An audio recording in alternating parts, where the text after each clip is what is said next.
If you go to Google and open up the basketball Bible and just start clicking through some random years, you'll see there actually hasn't been a definite amount of playoff series in any given season. Meaning in today's league, we always have 15 flat out no matter what. But if you flow back around to the 60s, there were only 5 each year, and go all the way back to where the NBA started, there was actually 13 series. So, we're not about to add up every single playoff series in history given how many times that number changed, but given that the league has existed for pretty close to 70 years now, it's safe to say there's been hundreds and hundreds of playoff series, probably even close to 1,000. Our job, or my job I guess, is to pick one of those playoff series from history and prove why it's the greatest series of all time. And if you want to sit in on a playoff series this year because they're looking bomb as hell right now, there's an app out there that can get you an amazing seat. I think it's called the SeatGeek app, you might have heard of it once upon a time. It's only the easiest way to buy tickets for any kind of event you want to go to through the internet. SeatGeek app pulls tickets from all over the web and has them in one place, so buying is really easy, and it also assures you're going to be getting the best value for your ticket. While you're doing your search, each ticket is ranked with a score from 1 to 100 that lets you know if you're getting a good deal or not for your purchase, and on top of that, it gives you a detailed view of what you would see from your seat if you were actually there. If you're interested in downloading this app, the links are going to be in both the comment section and highlighted in the description. If you're still on the fence, consider using my promo code DOM2K to get $20 off your first purchase. This is the app I used when I went to the Warriors and Magic game last season, and it made the whole process really simple, so I definitely recommend this for you. Alright, so why even play games here? This is exactly what all of us do. Greatest NBA playoff series of all time. And let's see what we can dig up. Help me out here. So this site says Pacers and Knicks was the best, then they have the Sixers and Celtics, which I honestly thought would have made anybody's first spot on this list, so I'm a little bit surprised. And it actually looks like my life just got a lot harder because this is the one I had in mind and it didn't even rank top 5 here. 2009 was a beautiful year for the basketball world. Kobe Bryant was in full Mamba mode looking for his first title without Shaq. LeBron James was somehow cranking out 66 wins without another top 20 player on the roster, and the Boston Celtics were destined to repeat after starting the season 27-2. And then of course, just like what's been happening recently, the basketball gods said, "Things are just too perfect and bright right now, let's fuck some things up." They spun their wheel of doom to decide who'd take the brunt of it, and of course it landed on the beloved Big Three from Boston, the team everybody thought was about to crank out a minimum of 3 championships. See, the reason I know this was the basketball gods is because KG's season-ending injury happened on a routine play and it just made 0 sense. A jump he'd made well over 1,000 times in his career resulted in bone spurs in his knee or something like that, meaning Boston had to try to repeat with Glenn Big Baby Davis as the replacement for our athletic superstar / defensive player of the year. Meanwhile, on the opposite end of the Eastern Conference playoff bracket, nobody was really paying attention to the young Bulls who hadn't been relevant since a certain somebody retired about a decade earlier, but they were quietly only a few years away from becoming a top team led by rookie Derrick Rose. How long that would actually last is another story, but this was the beginning of that, and it was about to clash with the defending NBA champions in a way nobody could have seen coming. You know, except for the basketball gods who were responsible for this big beautiful mess in the first place. So with KG's injury and Rose's Rookie of the Year campaign, the Celtics fell to 2nd seed while the Bulls got up as high as number 7. This was the perfect storm that set up what I'm gonna argue is the greatest playoff series of all time, but nobody could have guessed it was gonna turn out that way.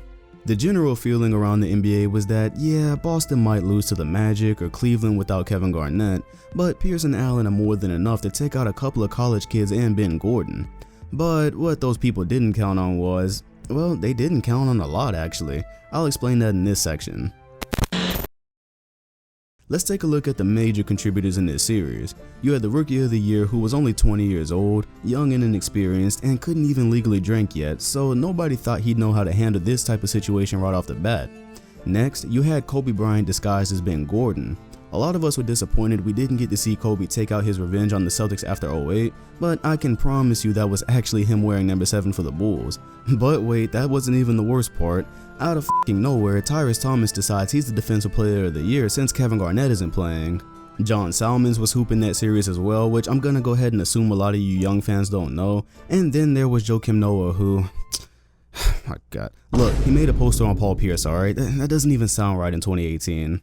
Moving on to Boston's side, you had Rajon Rondo, who was blossoming, fooling us into thinking that he and Rose were the point guards of the future. Ray Allen, who I'm pretty sure in that series was responsible for more than a few Bulls fans pulling out all of their hair. Paul Pierce, who we'd assumed was going to carry us past the Bulls because we'd all forgotten by 2009 that he really hadn't won anything without the Big Three. Glenn Davis, who actually did a surprisingly good job filling in for KG offensively in the playoffs. Eddie House, who would end up saving our asses in that series. And of course, I cannot wrap this up without talking about a guy who's probably one of the basketball gods himself. Bryant, greatest of all time, Scalabrini. So with the series set for Game 1 in Boston, we plopped down on our couches all naive and misguided, thinking we were tuning in for nothing more than a warm-up series for the defending champs. And I think we found out in less than 30 seconds that these guys actually weren't afraid of Boston. Here's the best way I can describe Game 1 for those of you who didn't watch it live. It felt like watching one of your best friends get into a fight with someone you think they can take pretty easily. The fight starts, they're trading blows, and somewhere along the line as you're waiting for the knockout punch, you start to realize, maybe that other guy actually does have a decent set of hands. And so by the time we got into halftime of Game 1, the Bulls were up 9 points and they led for a majority of the first half, leading to the first reason that this is the greatest playoff series of all time. It was just so damn unexpected. Usually in a great playoff series, you have a few things. You have two heavyweights with an entire season's worth of anticipation behind the series. Normally you have some players that we would consider rivals, so these days that would be like Curry and LeBron. So as you can tell, nothing I just said applies to this playoff series, like not even in the least. So the fact that the competition was so high caught everybody off guard, and it really added to that oh shit effect.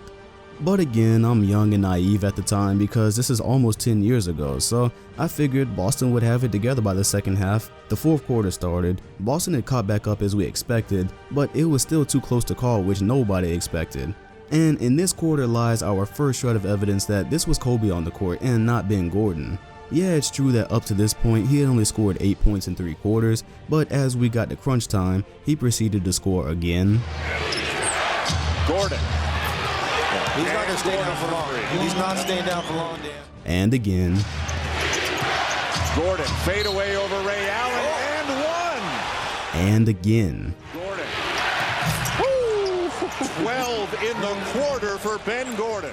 He put up 12 points in the fourth quarter of Game 1, and that's when actual fear started to set in. But then the unthinkable happened, and this time it didn't involve Ben Gordon. Derrick Rose, the rookie, got fouled with 9 seconds left, and we all expected a 20-year-old kid in his first playoff match to be trembling with such an important game on the line. Nope. Actually, he looked like the calmest person in the building, and he made both free throws without even touching the rim. Paul Pierce, on the other hand, a veteran known as the Truth, had the same opportunity with 2 seconds left. Mind you, these are the moments that his name came from. It's the reason we called him the Truth. Here's the second free throw. 2.6, a lot of time, Dan. They don't have to hurry. Well, you have to hurry, but you don't have to. You get a good look. Oh, he missed it. Overtime in Boston. No timeouts left for the Bulls, 2 seconds left on the clock, and the Truth couldn't ice it. Thus, the first of many overtimes. Nobody in this overtime led by more than 2 points at any moment, and out of all people, Tyrese Thomas hit the clutch jumper with 50 seconds left in the game. But it wasn't settled. They had 1 shot left. 3.7 seconds left on the clock. Oh, that was a perfect screen, just beautiful. Gordon has no way around all 700 pounds of Kendrick Perkins. Ray Allen's open. Heinrich is like, oh shit, Ray Allen's open. Bro, look at this. Ray Allen is wide open. We got a second overtime. Why did he dribble? Perfect catch and shoot play, and he dribbles right into the defense. And the Chicago Bulls will win Game 1 here in Boston. For all the shit that Doc Rivers gets as a coach, he knew how to draw up a Ray Allen play at the end of games. This play couldn't have been more perfect, but from the dribble that Ray Allen took, it looks like he was debating going to the rim because there was an open lane for a split second. And from that, the baby Bulls walked out of the Garden in a way nobody thought they could have. In order to understand why this was the greatest playoff series of all time, or at least for me to make the case for it, we need to keep a counter of some sort. So I'm just gonna put this right here. Game 1 had 17 ties, 26 lead changes, 1 overtime, and the final score was only a 2-point spread. We're going to keep track of these throughout the series so there's an understanding of how competitive these games actually were. Now, if Game 1 was like watching your friend get into a fight with somebody you thought he was better prepared for, then Game 2 was like seeing your friend get hit in his mouth and stumble. Boston shot out to a quick 22-10 lead, so that's where idiots like me felt vindicated. This is how it should have been in the first place, we're gonna win by double digits, all that good stuff. Remember, I thought Boston just slipped up in Game 1, so now I was just looking at a 5-game series. And of course, by halftime, Chicago had actually withstood that run, went on to take a 61-54 lead, and with the way the momentum of the game was shifting, it looked like they were on their way to running away with it. That's where we found out that neither side was running away with anything, but instead we were running towards an unlikely duel. Heading into the fourth quarter, these two got into one of many shootouts that made this series so great. Every time Allen looked like he'd thrown in a dagger, pseudo Kobe came right back with one of his own. Oh, and not to mention coming into the fourth, Gordon already had 28 points, setting himself up for another ridiculous fourth quarter similar to what he did in Game 1. All that shit was cute until there was about 3 minutes left in the game where he hit 2 unanswered threes. That brought the score to 109-104, and since things had been going back and forth up to that point, it was looking like a real possibility that Boston might actually drop both home games to a 7th seed. But that's exactly why this series deserves its nod for the greatest of all time. The outlook was literally changing every few minutes.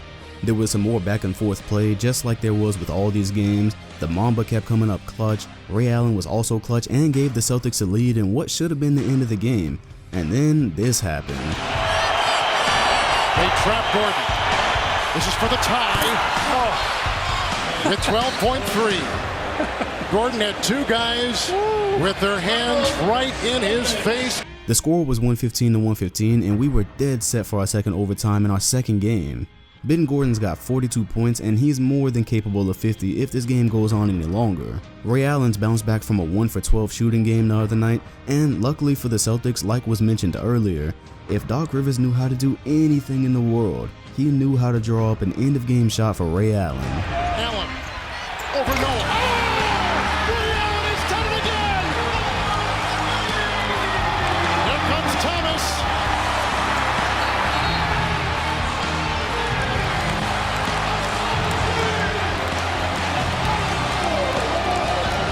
This is one of my favorite plays from the Big 3 era ever. I remember where I was, what I was wearing, what I did when the shot went in. Really, there's just no way to describe the relief Celtics fans felt. You would have had to have lived through the stress of the first and second games to understand how godlike Ray Allen looked at that moment. The Bulls knew Ray Allen and Paul Pierce were both threats for end-of-game shots, so Rivers had them both involved in that action. He had Ray Allen run off a screen to set one for Pierce as if that's who the ball was going to. Pierce then sold it as if he was running to get a screen from Davis and to get the ball. Meanwhile, Davis moves down to set a screen for Allen and the Bulls switch it so Davis can't get an easy layup. Unfortunately, when dealing with one of the greatest shooters of all time, every single millisecond counts, and although Noah actually did end up with a great contest on this shot, Allen was already at the peak before Noah had even left his feet because of the microscopic amount of time that screen bought him. In layman's terms, Joakim Noah got burned on this play and his reaction confirms it. Roughly 9 years have passed since this series took place, and I can still remember how that game felt more like an escape than a win. There was just this feeling of, yeah, that was thrilling and all, both games have come down to one shot, but let's just try to get this series under control from here on out, you know? And with that, Game 2 brings our totals to 21 ties, 44 lead changes, and the total point spread to 5. Both games were decided by 3 points or less. Rondo was building on his Mr. Triple-Double nickname with 19, 16, and 12. Meanwhile, Allen saved the day with 30 points and so many clutch baskets. And with the 2 thrillers in Boston over, the hope was that they were back on track and that they'd be able to adjust and handle the inferior team the rest of the way. But if it would have happened that way, it wouldn't have an argument to be the greatest playoff series of all time, now would it?